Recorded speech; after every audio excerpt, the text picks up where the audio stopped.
So here we have some basic properties of probability. Assume that S is a sample space for some experiment and E is an event in that sample space. Then we've already noted that the probability of event E has to be a number between 0 and 1. It can be 0, it can be 1, but it cannot be negative, it cannot be a number bigger than 1. The probability of the empty set is equal to 0. And the probability of the whole sample space is equal to 1.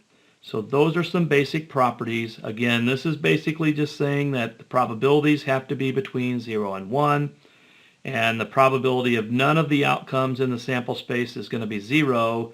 Like for example, if we were going to roll 2 dice, what's the probability of getting a sum of 13? Well, that's not in the sample space, so that can't happen. That probability is 0. And the probability of getting a number, say, less than 13, well, that's going to include the entire sample space, so that's got to be 1. So that's just summarizing what we've already discovered. What happens if we have a scenario, though, where we don't have equally likely outcomes? Like, for example, what's the probability it's going to rain tomorrow? Well, you can't do that the way that we've just been looking at probabilities in the previous videos. You can't figure that out because that's not an equally likely outcomes situation. So in scenarios like that, we base our probabilities on data. So we call this the empirical assignment of probabilities. So if E is an event and we perform an experiment several times, now generally several times we consider that a large number of times, then we estimate the probability of E as P of E equals the number of times E occurs divided by the number of times the experiment is performed. So for example, if we repeat, like say flipping a coin 1,000 times, and if it lands on heads 492 times, then we would say the probability of landing on heads would be about 492 out of 1,000. So the number of times in our experiment that E occurs divided by the number of times the experiment is performed. The ratio is often called the relative frequency of E. So what we say in statistics is that the relative frequency of E approaches the true probability of E as the experiment is repeated more and more times. That's called the law of large numbers. So let's take a look at a couple of examples involving this. So example 5. A random sample of 200 students were asked how they travel to college. The results follow. Estimate the probability that a randomly selected student carpools to college. So again, we had a sample of 200 students that were asked, how do you travel to college? And so of those 200 students, 148 drive alone. 23 carpool, 12 take public transportation, 4 walk, 3 have some other, maybe a bicycle or something like that, and 10 apparently don't come to school at all because they're online students only. So again, the idea here is if we want to know what's the probability that a randomly selected student's going to carpool to college, then the way we're going to figure that out is empirically by looking at this data. So of the 200 students here, if we were to add this all up, this would add up to 200. Of these 200 students, 23 carpool. So the probability that this student carpools would equal 23 out of 200. So we could write that as a fraction, or if we take 23 divided by 200, that would be 0.115. So 0.115 or 11.5%. So there's a 0.115 or an 11.5% probability that if we randomly selected a student, that student would carpool to college.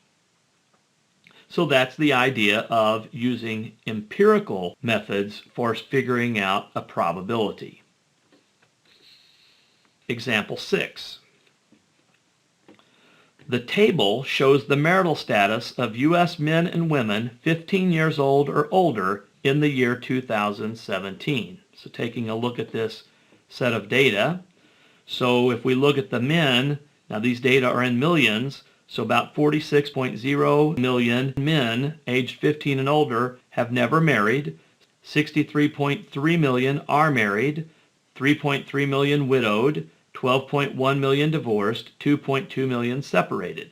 And of women, 40.1 million never married, 62.0 million are married, 11.9 million are widowed, 16.1 million divorced, and 3.1 million separated. So we have a couple of questions based on this information. If we randomly select a man, what is the probability he has never been married? So first of all, notice we are randomly selecting a man, so we're only looking at the men in this question. So if I want to figure out this probability, I've got to figure out how many men there are altogether in this data. So I've got to add up the 46.0 plus the 63.3 plus the 3.3 plus the 12.1 plus the 2.2, and that is 126.9 million men. So the total here, 126.9 is that total. So that's the number of outcomes in the sample space, so to speak. Now our question is, what is the probability he's never married? Well, there's 46.0 million that fit that event's description. So our probability is going to be 46.0 million out of 126.9 million. So 46.0 divided by 126.9, so that is about 0.3625. 0.3625. So that would be the same as about a 36.25% probability. So if we randomly selected a man, the probability that that man's never been married is about 36.25%. Question B. If we randomly select a divorced person, what is the probability that person is a woman? So again, now we're only looking at divorced people. So in order to figure out what's the probability a divorced person's a woman, we're going to have to figure out this total right here. Well, if we add 12.1 plus 16.1, that is going to be 28.2. So there's a total of 28.2 million divorced people. So if we randomly select a divorced person, what's the probability that that divorced person is a woman? Well, that would be 16.1 million out of 28.2 million. So 16.1 divided by 28.2, that is 0.5709. 0.5709, or as a percentage, that would be about 57.09%. So if we randomly select a divorced person, there's about a 57% chance that that person would be a woman. So let's end this video here, and we're going to pick up on the next video and talk about odds.